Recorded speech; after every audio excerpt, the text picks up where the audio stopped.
Hello, friends, and welcome to Spring at St. Andrew. It is my privilege to welcome you here today from the beautiful St. Andrew Sanctuary. I am grateful, as always, to share this sacred online space with you, where we are all invited, included, and valued as vital and beloved members of our broader worshiping community. St. Andrew is proud to be an open, affirming, inclusive congregation that welcomes all people into the full life and communion of our church. This includes saints and sinners, believers and skeptics, the lost and the found, the wanderers and the wanderers, families of all shapes and sizes, and people from every point along life's journey. No matter who you are or where you've been, no matter what you believe or even if you believe anything at all, you are welcome here and you belong here. If you have any questions about our church, prayer requests for our care team, or if you would like to get in touch with a member of our pastoral team or staff, please email info@gosaintandrew.com. If you would like to explore deeper engagement with the St. Andrew community through our many classes, group life gatherings, and service opportunities, you can email us directly at connect@gosaintandrew.com. We would love to hear from you.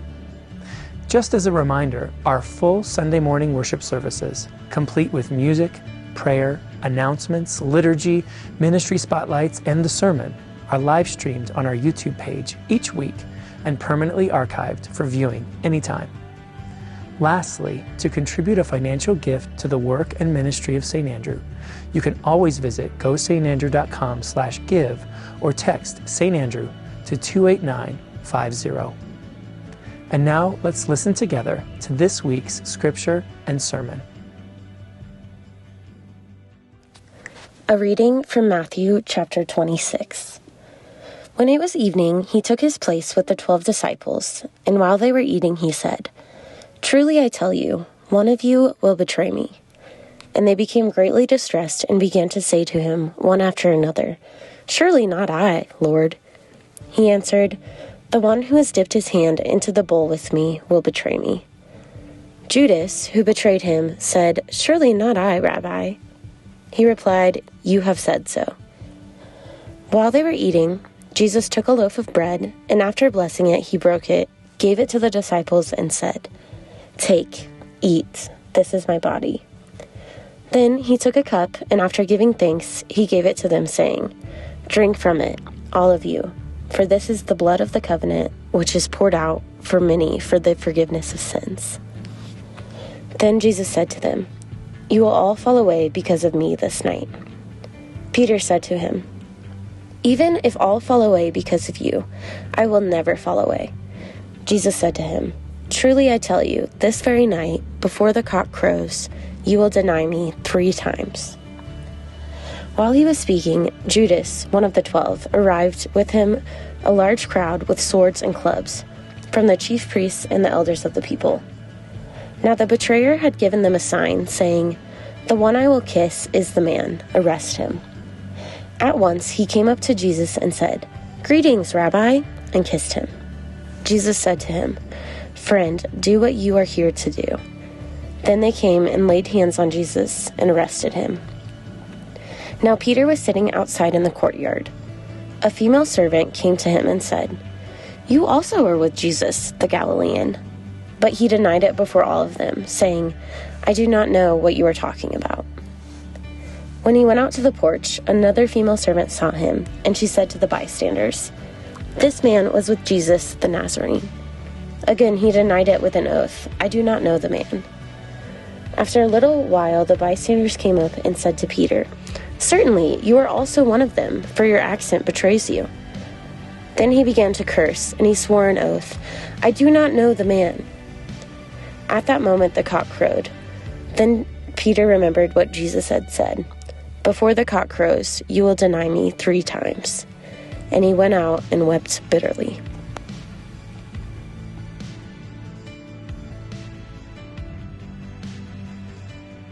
There's an old proverb that says, your greatest enemy is rarely on the outside, it's almost always on the inside.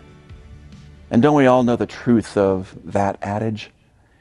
We know it at a deeply personal level. We know that so many of our personal struggles and hang-ups and grievances and anxieties and addictions originate not from some outside threat, but by some power or force working against our happiness and well-being from the inside, like regret or shame, trauma, guilt, unhealed pain, unresolved grief, an unsettled past. It's our nature to direct the blame toward something outside of ourselves, that person or that event, that experience or that group, that threat out there. But our greatest enemy is never on the outside. It's almost always on the inside. And until we can transform the enemy on the inside, we will continue to perpetuate our problems on the outside. It's what Carl Jung once meant when he said, until the unconscious becomes conscious, it will direct your life, and you will call it fate. The greatest enemy or threat to our happiness is almost always on the inside. We also know this truth at a profoundly relational level.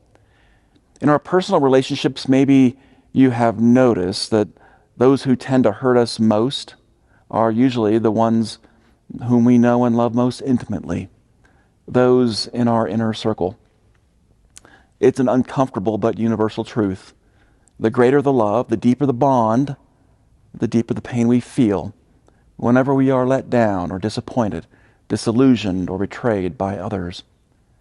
Maybe you found yourself saying, I never imagined you could do this to me, or I trusted you of all people, or I thought you were a friend, or I've never felt so betrayed. It's awful, but it is life, and it is love, and it is true that whenever we let someone inside, there's always the possibility of pain. And because those whom we love the most will invariably let us down and disappoint us in ways that feel like betrayal, we know deep down that genuine love and meaningful relationships always exist in this tension between elation and desolation, trust and risk, happiness and grief. There's just no way to live without that tension, this possibility that we might get hurt, other than, of course, to live in isolation or with mistrust, or to lock out others to protect ourselves from getting hurt. There's no more profound story about this kind of tension between love and betrayal, grace and duplicity, than this one story from Matthew's Gospel about how on the night Jesus needed his friends the most, one of them notoriously betrayed him, another famously denied him, and the rest quietly deserted him. It is Thursday evening. It's the last night on earth for Jesus. Within hours, Jesus will be arrested, and before this time tomorrow night, Jesus will have been tried and crucified and his lifeless body laid in a tomb. Things are moving pretty quickly at this point in the story. All the outside forces conspiring against him are now tightening the circle around him. The religious establishment has deemed Jesus a religious heretic. The Romans have deemed him a dangerous dissident. And both institutions have enough power on their own to bring Jesus down. But together, they possess an enormous, nearly unstoppable power. Because there's no more powerful force, no more dangerous threat out there in the world than when religion and government, and church and state, form a cozy alliance with one another. So given all this, you might be inclined to think that Jesus' greatest enemy was on the outside. But it turns out that on this night, and everything that will follow on this night, hinges on what's happening on the inside, within his inner circle of close friends. On this night, we find Jesus somewhere in Jerusalem, upstairs in someone's home, sitting around a table in a quiet little room with his 12 disciples. It's likely there are others present too, because it's Passover, the sacred holiday commemorating the liberation of the Hebrews from slavery in Egypt and the passing over of the forces of destruction. It's the most sacred celebration of the year for Jews. It includes a festive meal, some sacred readings, liturgies, and prayers. But Jesus turns this Passover meal into one last lesson for his disciples, a lesson about life and love, and how they are to live their lives and love others, even the ones who will hurt them the most. This lesson is a radical, counterintuitive display of grace and forgiveness, unconditional acceptance and love. As food is shared and wine is poured and laughter fills the room, Jesus looks around that table and says, "One of you will betray me." That's one way to really put a damper on an otherwise great party, isn't it? And the room falls silent, and Jesus says, "No, it's true. It's someone right here, sitting at this table now. He will dip his hand into this bowl this very night." And as I imagine it, whoever was just about to dip his hand in the bowl quickly pulled it away. And then he tried to pass it down to the next guy who said, "Oh, no, thanks. I'm good." And then someone at the table said, "Yeah, I think I'll pass too." And then someone asked, "Is it me, Jesus?" "It's not me, is it?" And everyone else got really defensive and started saying, "Look, it couldn't possibly be me. No way, I would never." The story seems to suggest that Jesus knows who it is, that it's the disciple named Judas who will betray him. And tradition has led us to believe that Judas was almost destined to betray Jesus, as if it were already predetermined, that it had to happen, that Judas had no choice. But I don't know that God ever works that way. Judas didn't have to betray Jesus any more than any of us ever have to do anything that would contradict our impulses or sensibilities for what's right and good. We are always free in every moment to make our own choices. There is never a time in our lives when God does not hold out to us possibilities for doing the right thing or choosing the better way. But if Judas wasn't fated to betray Jesus, we don't really know what to do with Judas. For centuries, Christians have scapegoated and villainized this man. We've turned him into someone other than us.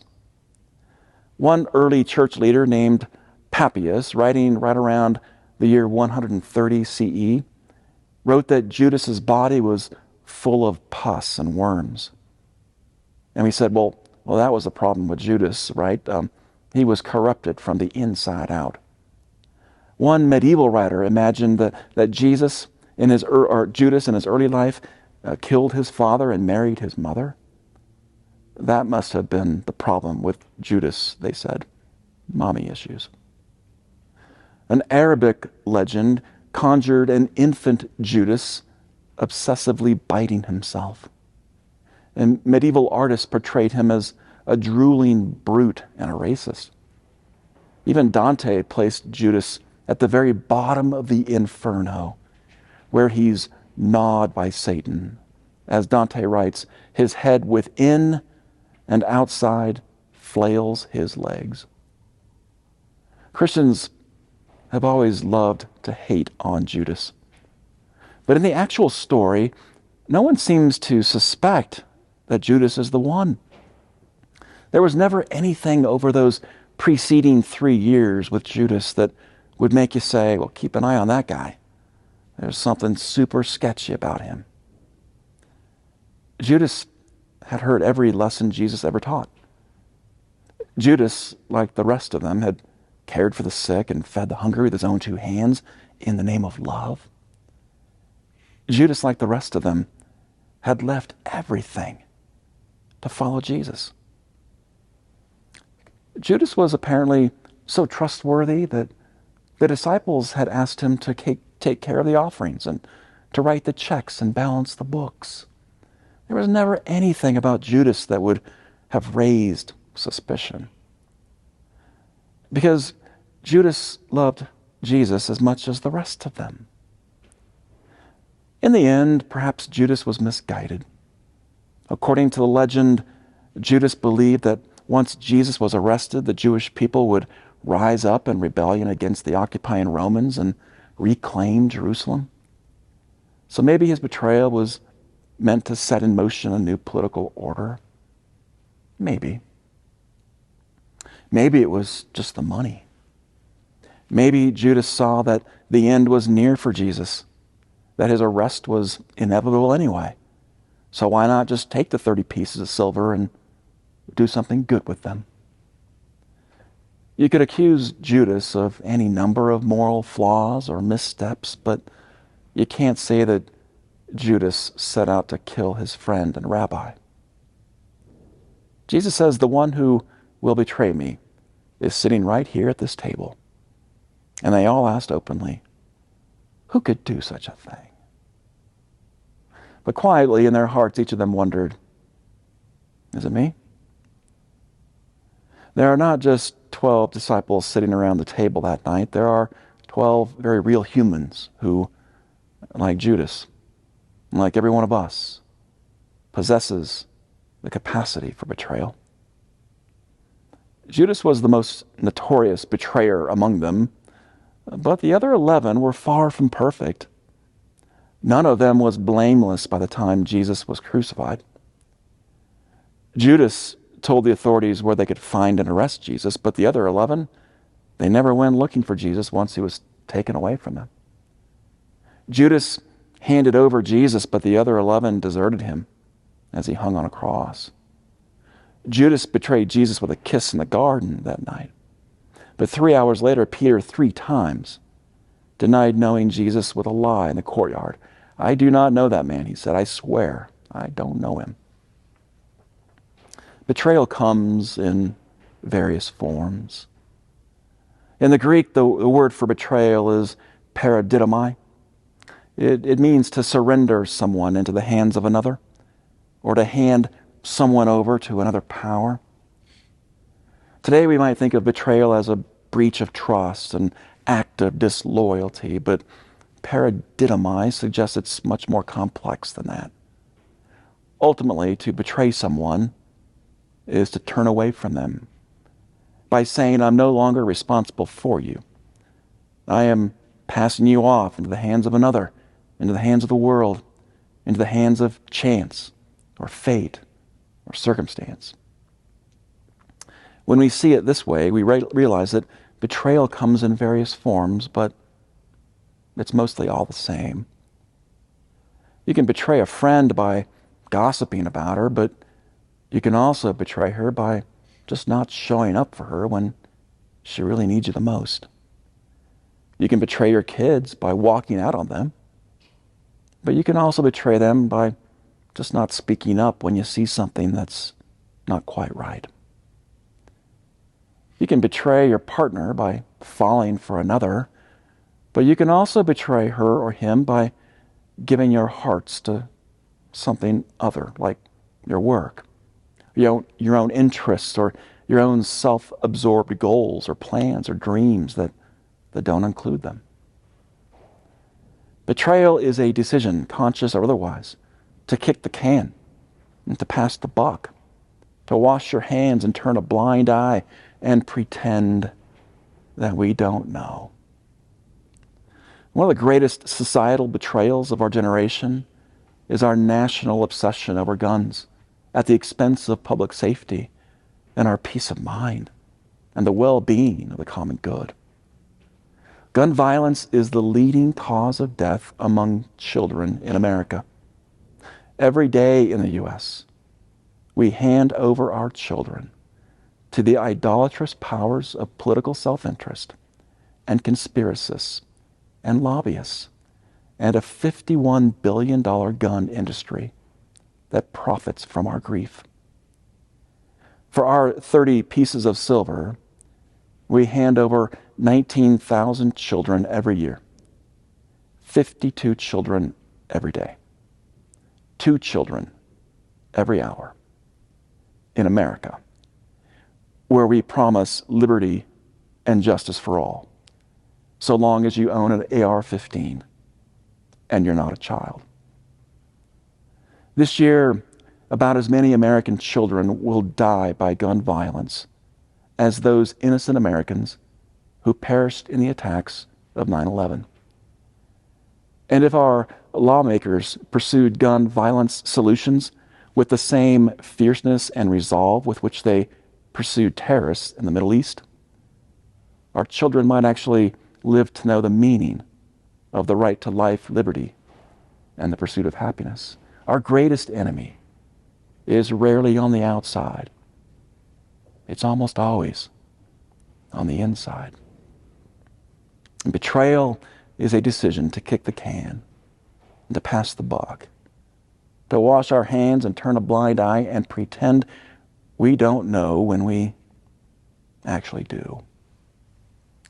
We betray others by what we do and by what we choose not to do, by what we say and what we are too afraid to say, by our acts of commission and our acts of omission. When we look around that table at that Last Supper, we see not one betrayer, but 12.